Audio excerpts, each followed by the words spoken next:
Hello everyone, my smart Guruji channel पर आपका स्वागत है। आज हम लेकर आए हैं बाल विकास की क्लास 10th, जिसमें हमारा टॉपिक है कोहलर का सिद्धांत। यह जो टॉपिक है एमपीटेट वर्ग 3 के लिए वेरी ही इम्पोर्टेंट रहेगा।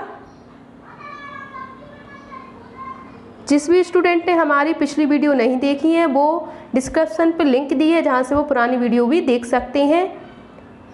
आज टॉपिक है हमारा कोहलर का सिद्धांत, जिसको इनसाइड लर्निंग थ्योरी भी बोला जाता है। सबसे पहले हम देख लेते हैं कि कोहलर का जो सिद्धांत है इससे रिलेटेड इम्पोर्टेंट फैक्ट क्या है।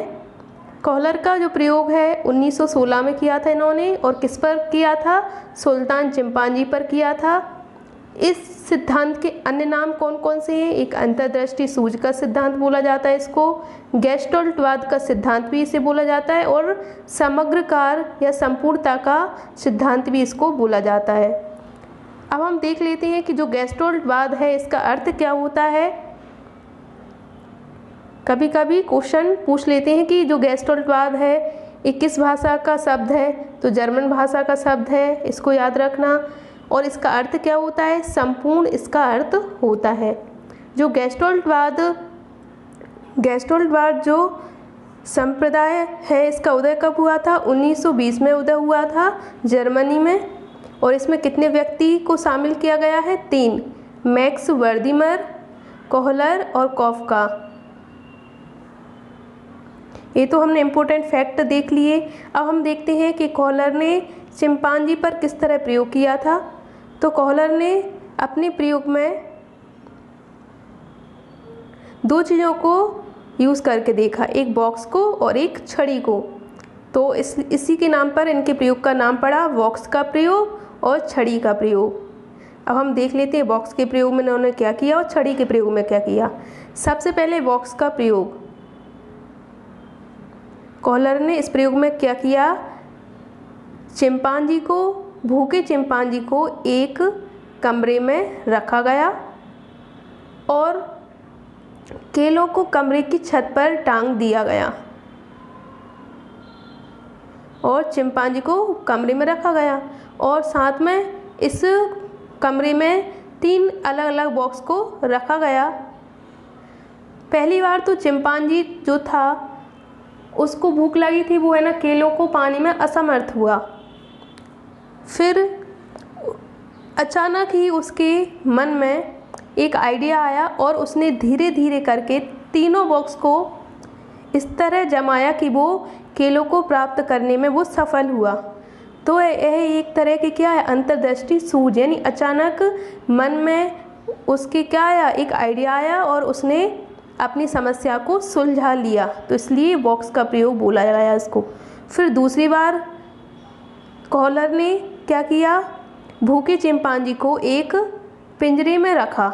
किसमें? एक पिंजरे में भूखे चिंपांजी को रखा गया और पिंजरे के बाहर केलों को रखा गया,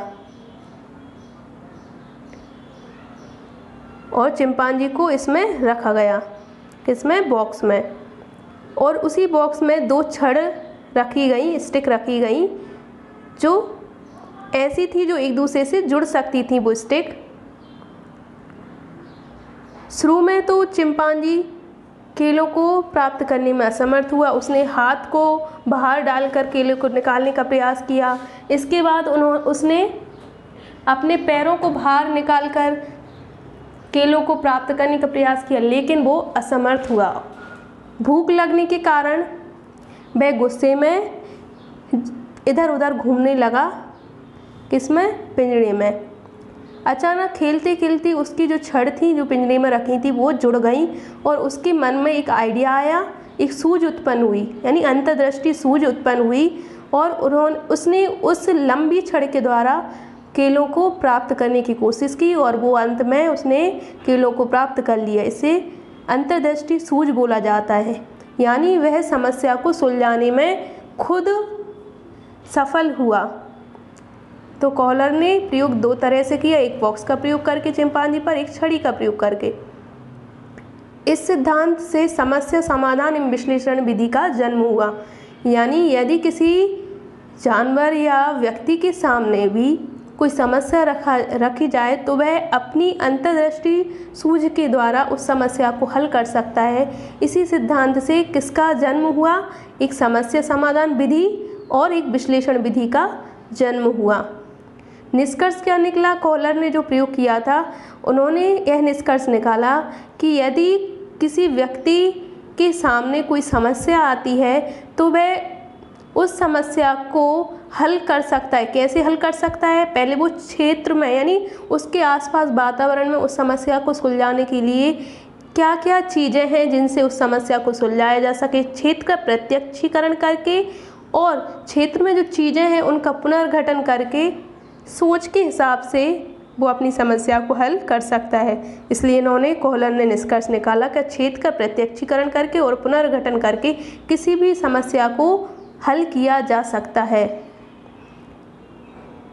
इन्होंने एक और बात बोली कि जो समस्या को हल किया जा सकता है उसमें 4 शक्तियों को इम्पोर्टेंस दिया गया। लक्ष्य, बाधा, तनाव और मानसिक शक्ति पर आधारित होता है यह सिद्धांत। उन्होंने बोला कि कॉलर ने बोला कि लक्ष्य, बाधा और तनाव और मानसिक शक्तियों के द्वारा ही व्यक्ति अपनी समस्या को हल कर सकता है।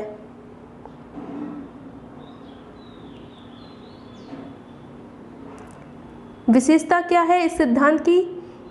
यह जो सिद्धांत है सोचने के लिए समस्या का होना बताता है, यानी यदि सामने समस्या रखी जाए तो व्यक्ति उस समस्या को हल करने के लिए सोचता है और कभी कभी अचानक उसके मन में विचार भी आते हैं समस्या को सुलझाने के लिए। सूझ अचानक से आती है। इन्होंने बोला कि सूझ अचानक से आती है, समस्या का होना ज़रूरी है सोचने के लिए।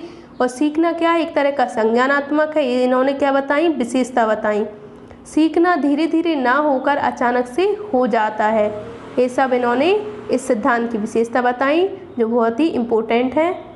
अब हम देखते हैं कि कॉलर के सिद्धांत का शैक्षिक महत्व क्या है। सबसे पहला है व्यक्ति अपनी मानसिक शक्तियों के द्वारा समस्या हल करना सीखता है। जिस तरह चिंपांजी ने केलों को प्राप्त करने के लिए खुद समस्या को हल किया और उसने केले को प्राप्त कर ली, इसी तरह व्यक्ति के सामने यदि कोई समस्या रखी जाती है तो वह सोचकर अपनी आंतरिक दृष्टि को ध्यान में रखते हुए शक्तियों का प्रयोग करके, मानसिक शक्तियों का प्रयोग करके समस्या को हल कर सकता है। इसी तरह कक्षा स्तर पर बच्चे कल्पना करना सीखते हैं, तुलना करना सीखते हैं और मानसिक शक्तियों का यूज़ करना भी सीखते हैं इस सिद्धांत के द्वारा। लेकिन इस सिद्धांत की कुछ मनोवैज्ञानिकों ने आलोचना भी की है। ऑलपोर्ट का मानना है सूझ अचानक ना होकर क्रमिक होती है। कॉलर ने बोला कि सूझ अचानक होने वाली एक क्रिया है, लेकिन ऑलपोर्ट ने क्या बोला कि सूझ यानी जो भी व्यक्ति सोचता है समस्या को हल करने के लिए वह अचानक नहीं होती, वह कैसी होती है? क्रमबद्ध होती है। दूसरा इन्होंने बोला यह सिद्धांत अभ्यास के प्रभाव की उपेक्षा करता है, यानी जो कॉलर का सिद्धांत है यह बार बार अभ्यास के बारे में नहीं बताता, उसकी क्या करता है? उपेक्षा करता है। केवल किसके बारे में बताया इन्होंने? कॉलर ने सूझ के, तर्क के और तुलना को महत्व दिया। तो यहाँ पर हमारा ये सिद्धांत पूरा होता है। अब हम देख लेते हैं इस सिद्धांत से किस तरह MCQ बन सकते हैं।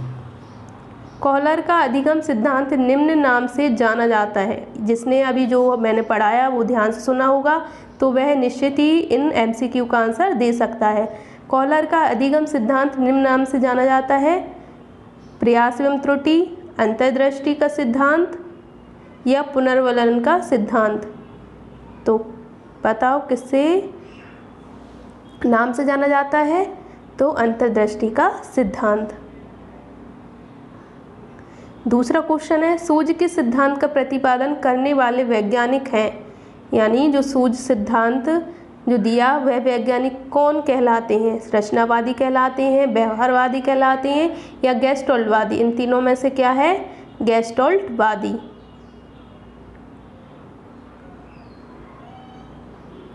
गेस्टोल्ट शब्द का अर्थ क्या होता है? समग्रता, पूर्णता, समरूपता या सभी? तो गेस्टोल्ट का अर्थ क्या होता है? इत सभी होगा, पूर्णता भी, समरूपता भी और समग्रता गेस्टोल्ट का अर्थ होता है। तो इसमें सभी आ जाएगा, यानी जो समस्या दी जाती है उसमें सभी पक्षों को देखकर समस्या को हल किया जा सकता है। अंतर्दृष्टि का प्रभाव डालने वाला तत्व कौन सा है? अनुभव, बुद्धि, प्रयत्न, त्रुटि, सभी। तो इसमें आंसर क्या होगा? अंतर्दृष्टि का प्रभाव डालने वाला तत्व कौन सा है? सभी। अनुभव भी काम में आते हैं किसी समस्या को सुलझाने में, और बुद्धि तो बहुत ही इम्पोर्टेंट है किसी समस्या को सुलझाने में। और प्रयत्न करके और बार बार गलतियां करके भी मनुष्य क्या करता है? सीखता है। तो अंतर्दृष्टि का प्रभाव डालने वाला तत्व ये सभी होंगे।